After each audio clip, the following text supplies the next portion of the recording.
शान्ताकारं भुजगशयनं पद्मनाभं सुरेशं विश्वाधारं गगनसदृशं मेघवर्णशुभाङ्गं लक्ष्मीकान्तं कमलनयनं योगविद्यानगम्यं वन्दे विष्णुं भवभयहरं सर्वलोकैकनाथम।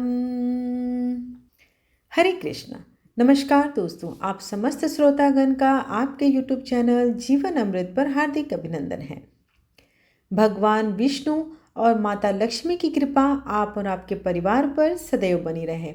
आज बृहस्पतिवार का दिन है और आज के दिन बृहस्पति देव की कथा श्रवण करना विशेष फलदायी माना जाता है। तो आइए भगवान बृहस्पति देव की दोनों प्रचलित कथाओं का रसपान करते हैं।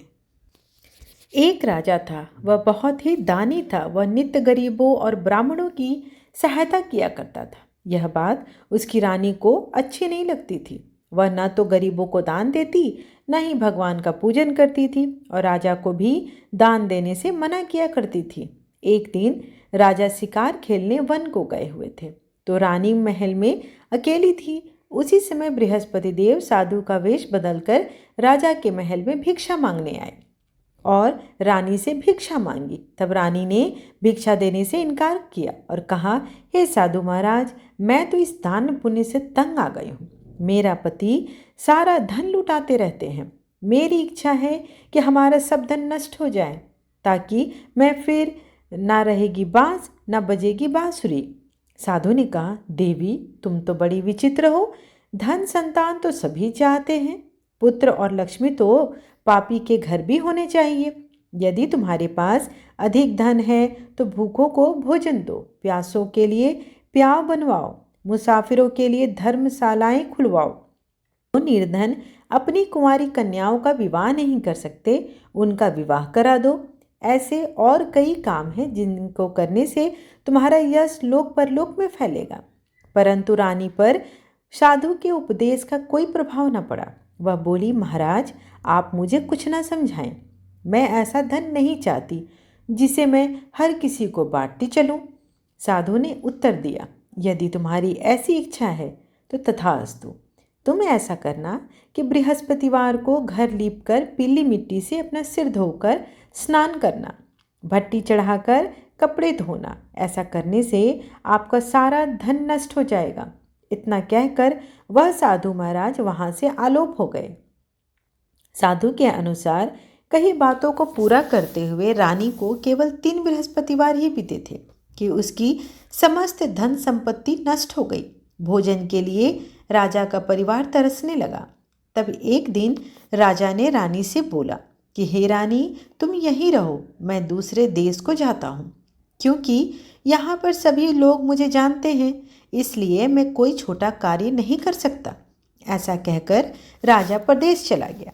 वहाँ वह जंगल से लकड़ी काट कर लाता और शहर में बेचता। इस तरह वह अपना जीवन व्यतीत करने लगा। इधर राजा के परदेश जाते ही रानी और दासी दुखी रहने लगी। एक बार जब रानी और दासी को 7 दिन तक बिना भोजन के रहना पड़ा, तो रानी ने अपनी दासी से कहा, हे दासी, पास के नगर में मेरी बहन रहती है, वह बड़ी धनवान है। तू उसके पास जा और कुछ ले आ, ताकि थोड़ी बहुत गुजर बसर हो जाएगी। दासी रानी के बहन के पास गई। उस दिन गुरुवार था और रानी की बहन उस समय बृहस्पतिवार व्रत की कथा सुन रही थी। दासी ने रानी की बहन को अपनी रानी का संदेश दिया, लेकिन रानी की बड़ी बहन ने कोई उत्तर नहीं दिया। जब दासी को रानी की बहन से कोई उत्तर नहीं मिला तो वह बहुत दुखी हुई और उसे क्रोध भी आया। दासी ने वापस आकर रानी को सारी बात बता दी। सुनकर रानी ने अपने भाग्य को कोसा। उधर रानी की बहन ने सोचा कि मेरी बहन की दासी आई थी, परंतु मैं उससे नहीं बोली, इससे वह बहुत दुखी हुई होगी। कथा सुनकर और पूजन को समाप्त करके वह अपनी बहन के घर आई और कहने लगी, हे बहन, मैं बृहस्पतिवार का व्रत कर रही थी, तुम्हारी दासी मेरे घर आई थी, परंतु जब तक कथा होती है तब तक ना उठते हैं और ना ही बोलते हैं, इसलिए मैं नहीं बोली। कहो दासी क्यों गई थी? रानी बोली, बहन तुमसे क्या छिपाऊं, हमारे घर में खाने तक को अनाज नहीं है। ऐसा कहते कहते रानी की आंखें भर आई। उसने दासी समेत पिछले 7 दिनों से भूखे रहने की बात अपनी बहन को विस्तार पूर्वक सुना दी। रानी की बहन बोली, देखो बहन, भगवान बृहस्पति देव सबकी मनोकामना पूर्ण करते हैं। देखो शायद तुम्हारे घर में अनाज रखा हो। पहले तो रानी को विश्वास नहीं हुआ, पर बहन की आग्रह करने पर उसने अपनी दासी को अंदर भेजा तो उसे सचमुच अनाज से भरा एक घड़ा मिल गया।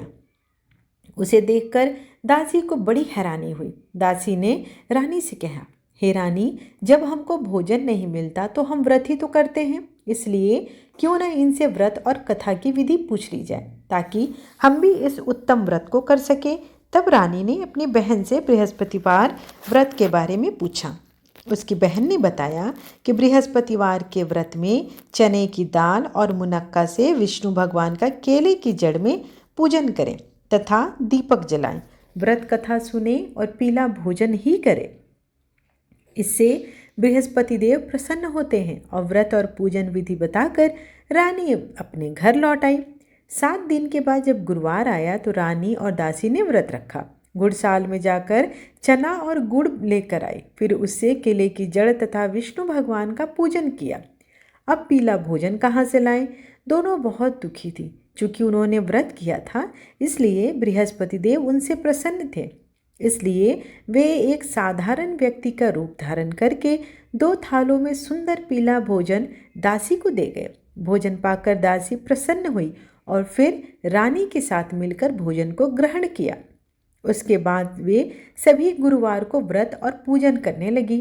बृहस्पति भगवान की कृपा से उनके पास फिर से धन संपत्ति आ गई, परंतु रानी फिर से पहले की तरह आलस्य करने लगी। तब दासी बोली, देखो रानी, तुम पहले भी इस प्रकार आलस्य करती थी। तुम्हें धन के रखने में कष्ट होता था, इस कारण सभी धन नष्ट हो गया है। और जब तुम्हें भगवान बृहस्पति देव की कृपा से धन प्राप्त हुआ है तो तुम्हें फिर से आलस्य होता है। रानी को समझाते हुए दासी कहती है कि बड़ी मुसीबतों के बाद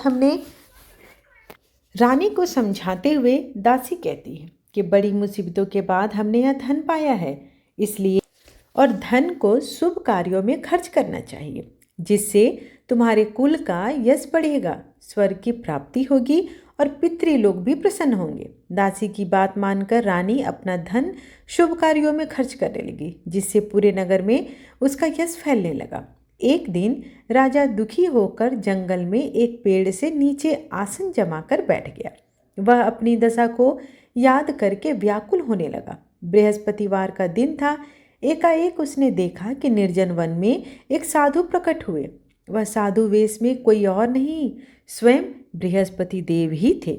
लकड़हारे के सामने आकर बोले, हे लकड़हारे, इस सुनसान जंगल में तुझ किस चिंता में बैठे हो? लकड़हारे ने दोनों हाथ जोड़कर प्रणाम किया और उत्तर दिया, महात्मा जी, आप सब कुछ जानते हैं, मैं क्या कहूँ। यह कहकर वह रोने लगा और साधु को अपनी सारी बात बताई।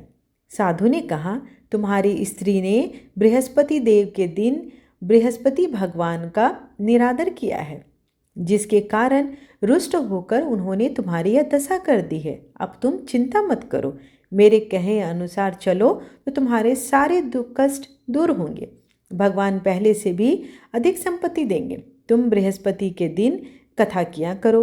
2 पैसे के चने मुनक्का लाकर उसका प्रसाद बनाओ और शुद्ध जल से लोटे में शक्कर मिलाकर अमृत तैयार करो। कथा के पश्चात अपने सारे परिवार और सुनने वाले प्रेमियों में अमृत व प्रसाद बांटकर आप भी ग्रहण करो। ऐसा करने से भगवान तुम्हारी सारी मनोकामनाएं पूर्ण करेंगे। साधु के ऐसे वचन सुनकर लकड़हारा बोला, हे प्रभु, मुझे लकड़ी बेचकर इतना पैसा नहीं मिलता जिससे भोजन के उपरांत कुछ बचा सकूं। मैंने रात्रि में अपनी स्त्री को व्याकुल देखा है। मेरे पास कुछ भी नहीं जिससे मैं उसकी खबर मंगा सकूं। साधु ने कहा, हे लकड़हारे, तुम किसी बात की चिंता मत करो। बृहस्पति के दिन तुम रोजाना की तरह लकड़ियां लेकर शहर को जाओ। तुमको रोज से दुगना धन प्राप्त होगा, जिससे तुम भली भांति भोजन कर लोगे तथा बृहस्पति देव की पूजा का सामान भी आ जाएगा। इतना कहकर साधु अंतर्ध्यान हो गए। धीरे धीरे समय व्यतीत होने पर फिर वही बृहस्पतिवार का दिन आया। लकड़हारा जंगल से लकड़ी काटकर किसी शहर में बेचने गया। उसे उस दिन उससे अधिक पैसा मिला। राजा ने चना गुड़ आदि लाकर गुरुवार की व्रत कथा की। उस दिन से उसके सभी कलेश दूर हो गए। परंतु जब दोबारा गुरुवार आया तो वो बृहस्पतिवार का व्रत करना भूल गया। इस कारण बृहस्पति भगवान नाराज हो गए। उस दिन उस नगर के राजा ने विशाल यज्ञ का आयोजन किया तथा शहर में घोषणा करा दी कि कोई भी मनुष्य अपने घर भोजन न बनावे, मेरे यहाँ भोजन करने आवे। इस आज्ञा को जो नहीं मानेगा उसे फांसी की सजा दी जाएगी। इस तरह की घोषणा संपूर्ण नगर में करवा दी गई। राजा की आज्ञा अनुसार शहर के सभी लोग भोजन करने गए, लेकिन लकड़हारा कुछ देर से पहुंचा, इसलिए राजा उसको अपने साथ घर लेकर गए और ले जाकर भोजन करा रहे थे तो रानी की दृष्टि उस खूंटी पर पड़ी जिस पर उसका हार लटका हुआ था। वह वहां पर दिखाई नहीं दिया। रानी ने निश्चय किया कि मेरा हार इसी मनुष्य ने चुरा लिया है। उसी समय सिपाहियों को बुलाकर उसको कारागार में डलवा दिया। जब लकड़हारा कारागार में पड़ गया और बहुत दुखी होकर विचार करने लगा कि न जाने कौन से पूर्व जन्म के कर्म से मुझे यह दुख प्राप्त हुआ है, और उसी साधु को याद करने लगा जो कि जंगल में मिला था। उसी समय तत्काल बृहस्पति देव साधु के रूप में प्रकट हो गए और उसकी दशा को देखकर कहने लगे, अरे मूर्ख, तूने बृहस्पति देव की कथा नहीं करी है, इस कारण तुझे दुख प्राप्त हुआ है। अब चिंता मत कर। बृहस्पतिवार के दिन कारागार के दरवाजे पर 4 पैसे पड़े मिलेंगे। उनसे तू बृहस्पति देव की पूजा करना, तेरे सभी कष्ट दूर हो जाएंगे। बृहस्पति के दिन उसे 4 पैसे पड़े मिले। लकड़हारे ने कथा कही। उसी रात्रि को बृहस्पति देव ने उस नगर के राजा को स्वप्न में कहा, हे राजा, तुमने जिस आदमी को कारागार में बंद किया है वह तो निर्दोष है, वह राजा है, उसे छोड़ दो। रानी का हार उसी खूंटी पर लटका है। अगर तू ऐसा नहीं करेगा तो मैं तेरे राज्य को नष्ट कर दूंगा। इस तरह रात्रि के स्वप्न को देखकर राजा प्रातःकाल उठा और खूंटी पर हार देखकर लकड़हारे को बुलाकर क्षमा मांगी। हारे को योग्य सुंदर वस्त्र आभूषण देकर विदा कर दिया। बृहस्पति देव की आज्ञा अनुसार लकड़हारा अपने नगर को चल दिया। राजा जब अपने नगर के निकट पहुंचा तो उसे बड़ा आश्चर्य हुआ। नगर में पहले से अधिक बाग, तालाब, कुएं और धर्मशाला बने हुए थे। राजा ने पूछा, यह किसका बाग है, यह किसकी धर्मशाला है? तब नगर के लोग कहने लगे, यह सब रानी और बांदी के हैं। तो राजा को आश्चर्य हुआ और साथ में गुस्सा भी आया। जब रानी ने यह खबर सुनी कि राजा आ रहे हैं तो उन्होंने बांदी से कहा, हे दासी, देखो राजा हमको कितनी बुरी हालत में छोड़ गए थे, वे हमारी ऐसी हालत देखकर लौट न जाए, इसलिए तू दरवाजे पर खड़ी हो जा। आज्ञा अनुसार दासी दरवाजे पर खड़ी हो गई और राजा जब आए तो उनको अपने साथ लेकर घर आई। तब राजा ने क्रोध करके अपनी रानी से पूछा, यह धन तुम्हें कैसे प्राप्त हुआ है? और तो उन्होंने कहा, हमें यह सब धन बृहस्पति देव के व्रत के प्रभाव से प्राप्त हुआ है। राजा ने निश्चय किया कि 7 रोज बाद तो सभी बृहस्पति देव का पूजन करते हैं, परंतु मैं प्रतिदिन दिन में 3 बार कहानी तथा रोज व्रत किया करूँगा। अब हर समय राजा के दुपट्टे में चने की दाल बंधी रहती थी तथा दिन में 3 बार कहानी कहता। एक रोज राजा ने विचार किया कि चलो अपनी बहन के यहाँ हो आते हैं। इस तरह निश्चय कर राजा घोड़े पर सवार हो अपनी बहन के यहाँ चलने लगा। मार्ग में उसने देखा कि कुछ आदमी एक मुर्दे को लिए जा रहे हैं। उन्हें रोककर राजा कहने लगे, अरे भाइयों, मेरे बृहस्पति देव की कथा श्रवण कर लो। वे बोले, लो, हमारा आदमी मर गया और इनको कथा कहने की पड़ी है। परंतु कुछ आदमी बोले, अच्छा, कहो, हम तुम्हारी कथा भी सुनेंगे। राजा ने दाल निकाली और जब कथा आधी हुई थी कि मुर्दा हिलने लगा और जब कथा समाप्त हो गई तो राम राम करके मनुष्य उठ खड़ा हुआ। आगे मार्ग में उसे एक किसान खेत में हल चलाता मिला। राजा ने उसे देख और उससे बोला, अरे भैया, तुम मेरी बृहस्पतिवार की कथा सुन लो। किसान बोला, जब तक मैं तेरी कथा सुनूंगा तब तक 4 हरैया जोत लूंगा। जा अपनी कथा किसी और को सुना। इस तरह राजा आगे चलने लगा। राजा के हटते ही बैल पछाड़ खाकर गिर गए तथा किसान के पेट में जोर से दर्द होने लगा। उस समय उसकी माँ रोटी लेकर आई। उसने जब यह देखा तो अपने पुत्र से सब हाल पूछा और बेटे ने सभी हाल कह दिया। तो बुढ़िया दौड़ी दौड़ी घुड़सवार के पास गई और बोली, मैं तेरी कथा सुनूंगी, तुम अपनी कथा मेरे खेत पर चलकर कहो। राजा ने बुढ़िया के खेत पर जाकर कथा कही, जिसके सुनते ही वह बैल खड़े हो गए और किसान के पेट का दर्द भी बंद हो गया। राजा अपनी बहन के घर पहुंचा। बहन ने भाई की खूब मेहमानबाजी की। दूसरे रोज प्रातःकाल राजा जागा तो वह देखने लगा कि सब लोग भोजन कर रहे हैं। राजा ने अपनी बहन से कहा, ऐसा कोई मनुष्य नहीं है जिसने भोजन नहीं किया हो जो मेरी बृहस्पतिवार की व्रत कथा सुन ले। बहन बोली, हे भैया, यह देश तो ऐसा है कि यहाँ लोग पहले भोजन करते हैं, बाद में कोई दूसरा काम करते हैं। अगर कोई पड़ोस में है तो मैं उसे देख कर आती हूँ। वह ऐसा कहकर देखने चली गई, परंतु उसे कोई ऐसा व्यक्ति नहीं मिला जिसने भोजन न किया हो। अतः वह एक कुम्हार के घर गई जिसका लड़का बीमार था। उसे मालूम हुआ कि उसके यहाँ 3 रोज से किसी ने भोजन नहीं किया। रानी ने अपने भाई की कथा सुनने के लिए कुम्हार से कहा। वह तैयार हो गया। राजा ने जाकर बृहस्पतिवार की कथा कही, जिसको सुनकर उसका लड़का ठीक हो गया। अब तो राजा की प्रशंसा होने लगी। एक दिन राजा ने अपनी बहन से कहा कि बहन, चलो हम अपने घर जाएंगे, तुम भी तैयार हो जाओ। राजा की बहन ने अपनी सास से कहा। सास ने कहा, चली जाओ, परंतु बच्चों को लेकर मत जाना, क्योंकि तेरे भाई को कोई औलाद नहीं है। बहन ने अपने भैया से कहा, भैया, मैं तो चलूंगी पर कोई बच्चे नहीं जाएंगे। राजा बोला, जब कोई बच्चे ही ना चलेंगे तो तुम चलकर क्या करोगी। बड़े दुखी मन से राजा अपने नगर को लौट आया और राजा ने अपने रानी से कहा, हम निर्वंशी हैं, हमारा मुंह देखने का धर्म नहीं है। भोजन इत्यादि बिना कुछ किए वह सो गया। रानी बोली, हे प्रभु, बृहस्पति देव ने हमें सब कुछ दिया है, वह हमें संतान सुख भी अवश्य देंगे। उसी रात को बृहस्पति देव ने राजा से स्वप्न में कहा, हे राजन, उठ, सभी सोच को त्याग दे, तेरी रानी गर्भ से है। राजा की यह बात सुनकर बड़ी खुशी हुई। 9वें महीने में उसके गर्भ से एक सुंदर पुत्र पैदा हुआ। तब राजा बोला, हे रानी, स्त्री बिना भोजन के रह सकती है पर बिना कहे नहीं। जब मेरी बहन आएगी तो तुम उसे कुछ न कहना। रानी ने सुनकर हाँ कर दिया। जब राजा की बहन आई और यह शुभ समाचार सुना तो वह बधाई लेकर आई, अपने भाई के यहाँ आई। तब रानी ने कहा, घोड़ा चढ़कर तो नहीं आई, गधा चढ़ी आई। राजा की बहन बोली, भाभी, मैं इस प्रकार नहीं कहती तो तुम्हें औलाद कैसे मिलती। बृहस्पति देव ऐसे ही हैं, जैसी जिनके मन में कामनाएं हैं सभी को पूर्ण करते हैं। जो सद्भावना पूर्वक भगवान बृहस्पतिवार का व्रत करता है एवं कथा पढ़ता है अथवा सुनाता है दूसरों को, बृहस्पति देव उसकी सभी मनोकामना पूर्ण करती हैं। भगवान बृहस्पति देव उसकी सदैव रक्षा करते हैं। संसार में जो भी मनुष्य सद्भावना से भगवान जी का पूजन और व्रत सच्चे हृदय से करते हैं तो उनकी सभी मनोकामनाएं वे पूर्ण करते हैं।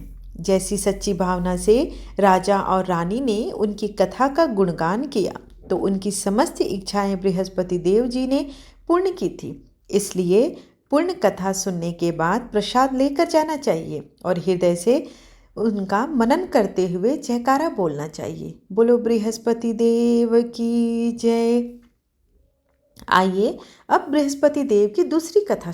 प्राचीन काल में एक ब्राह्मण रहता था। वह बहुत निर्धन था, उसको कोई संतान नहीं थी। उसकी स्त्री भी बहुत मलिनता के साथ रहती थी। वह ना स्नान करती, ना किसी देवता का पूजन करती। इससे ब्राह्मण बेचारे बहुत दुखी रहते थे। बेचारे बहुत कुछ कहते थे किंतु उसका कोई परिणाम न निकला। भगवान की कृपा से ब्राह्मण की स्त्री को कन्या रूपी रत्न पैदा हुई। वह कन्या बड़ी होने पर प्रातःकाल उठकर स्नान करके विष्णु भगवान का जाप करने लगी और बृहस्पतिवार का व्रत करने लगी। अपने पूजन पाठ को समाप्त करके विद्यालय जाती तो अपनी मुट्ठी में जौ भर के ले जाती और पाठशाला के मार्ग में डालती जाती। तब ये जौ स्वर्ण के हो जाते, जिन्हें वे लौटते समय बीन कर घर ले आती थी। एक दिन वह बालिका सूप में उन सोने के जौ को फटक कर साफ कर रही थी, तो उसके पिता ने देख लिया और कहा, हे बेटी, सोने के जौ को साफ करने के लिए तो सोने का सूप होना चाहिए। दूसरे दिन बृहस्पतिवार था। इस कन्या ने व्रत रखा और बृहस्पति देव से प्रार्थना करके कहा कि यदि मैंने आपकी पूजा सच्चे हृदय से की है तो मेरे लिए सोने का सूप दे दो। बृहस्पति देव ने उस प्रार्थना को स्वीकार कर लिया। रोजाना की तरह जब कन्या जौ फैलाती हुई जाने लगी, जब लौटकर जौ बिन रही थी तो बृहस्पति देव की कृपा से उसे सोने का सूप मिला। उसे वह घर ले आई और उसमें जौ को साफ करने लगी, परंतु उसकी माँ का वही ढंग रहा। एक दिन की बात है कि वह कन्या सोने के सूप में जौ साफ कर रही थी। उस समय उस शहर का राजपुत्र वहां से होकर निकला। इस कन्या के रूप और लावण्य को देखकर मोहित हो गया और अपने घर आकर भोजन तथा जल त्याग कर उदास होकर लेट गया। राजा को जब इस बात का पता चला तो अपने प्रधानमंत्री के साथ उसके पास गए और बोले, बेटा, तुम्हें किस बात का कष्ट है? किसी ने तुम्हारा अपमान किया है या कोई और कारण है? जो भी हो मुझसे कहो, मैं वही कार्य करूँगा जिससे तुम्हें खुशी मिलेगी। अपने पिता की राजकुमार ने बातें सुनी तो वह बोला, मुझे आपकी कृपा से किसी बात का दुख नहीं है। किसी ने मेरा अपमान भी नहीं किया है, परंतु मैं उस लड़की के साथ विवाह करना चाहता हूँ जो सोने के सूप में जौ साफ कर रही थी। यह सुनकर राजा आश्चर्य में पड़ गया और बोला, हे बेटा, इस तरह की कन्या का पता तुम बताओ, मैं उसके साथ तेरा विवाह अवश्य ही करवा दूंगा। राजकुमार ने उस लड़की के घर का पता बतलाया। तब मंत्री उस लड़की के घर गए और ब्राह्मण देवता को सभी हाल बतलाए। ब्राह्मण देवता राजकुमार के साथ अपनी कन्या का विवाह करने के लिए तैयार हो गए और विधि विधान के अनुसार ब्राह्मण कन्या का विवाह राजकुमार के साथ हो गया। कन्या के घर से जाते ही पहले की भांति उस ब्राह्मण देवता के घर में गरीबी का निवास हो गया। अब भोजन के लिए भी अन्न बड़ी मुश्किल से मिलता था। एक दिन दुखी होकर ब्राह्मण देवता अपनी पुत्री के पास गए। बेटी ने पिता की ऐसी हालत देखकर अपनी माँ का हाल पूछा। तब ब्राह्मण ने सभी हाल कहा। कन्या ने बहुत सा धन देकर अपने पिता को विदा कर दिया। इस तरह ब्राह्मण का कुछ समय सुखपूर्वक व्यतीत हुआ।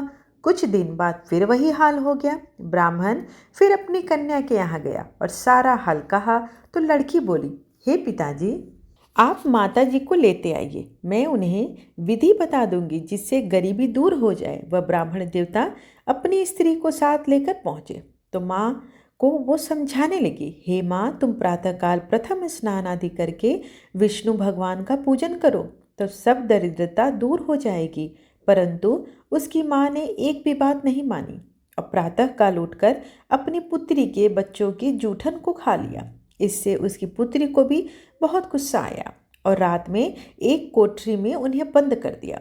अपनी माँ को उसमें बंद कर दिया और सुबह प्रातःकाल उसे निकाला तथा स्नान आदि करा के पाठ करवाया तो उसकी माँ की बुद्धि ठीक हो गई। फिर प्रत्येक बृहस्पतिवार को वह व्रत करने लगी। इस व्रत के उत्तम प्रभाव से उसके माँ बाप बहुत धनीवान हो गए और पुत्रवान हो गए और बृहस्पति जी के प्रभाव से इस लोक के सुख को भोग कर स्वर्ग को प्राप्त हुए। बोलिए बृहस्पति देव की जय। ओम जय बृहस्पति देवा, ओम जय बृहस्पति देवा। छिन छिन भोग लगाओ, कदली फल मेवा। ओम जय बृहस्पति देवा, तुम पूर्ण परमात्मा, तुम अंतर्यामी। जगत पिता जगदीश्वर, तुम सबके स्वामी। ॐ जय बृहस्पति देवा चरणामृत निज निर्मल सब पातक हरता सकल मनोरथ दायक कृपा करो भरता। ओम जय बृहस्पति देवा तन मन धन अर्पण करे जो जन शरण पड़े प्रभु प्रकट तब हो कर आकर द्वार खड़े।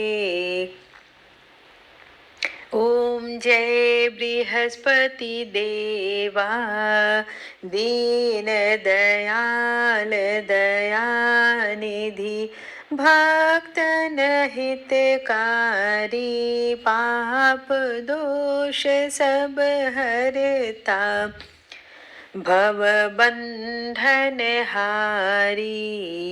ओम जय बृहस्पति देवा सकल मनोरथ दायक सब संशय टारी विषय विकार मिटाओ संतन सुखकारी।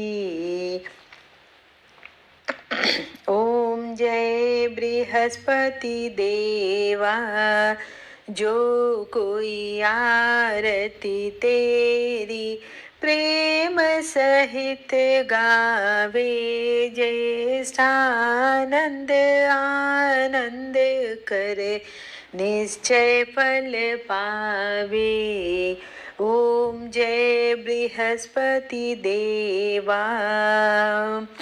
सब बोलो विष्णु भगवान की जय, बोलो बृहस्पति देव की जय।